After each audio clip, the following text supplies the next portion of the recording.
आज की इस वीडियो में हम पढ़ेंगे लम्प सम टैक्स और benefit principle. So first of all पढ़ते हैं lump sum tax.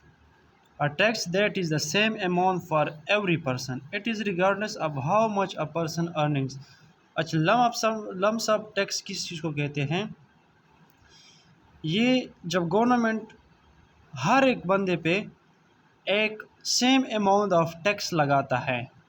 It is regardless of how much a person. अच्छा, कोई भी बंदा चाहे वो 10,000 कमा रहा हो या 20,000 कमा रहा हो या 30,000, जितने भी कमा रहा हो, ठीक है, लेकिन टैक्स वो सेम अमाउंट ही देगा। फॉर एग्ज़ाम्पल 200 रुपये टैक्स है, चाहे वो एक बंदा 2 लाख रुपए कमा रहा हो या कोई 2,000 रुपये, दोनों सेम अमाउंट ऑफ टैक्स ही देगा, 200 रुपये। तो इसको हम कहते हैं लम्प सम टैक्स।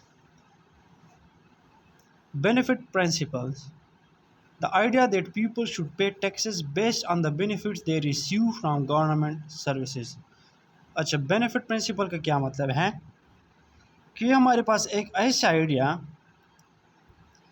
कि जो जो लोग हैं वो हम क्या करें, टैक्स को पे करें।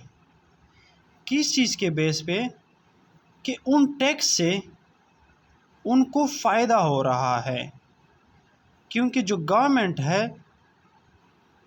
वो टैक्स रिसीव करता है और वो वही पैसा लोगों के भला के लिए इस्तेमाल करता है। तो इस आइडिया को हम क्या कहते हैं? Benefit principle. Thank you.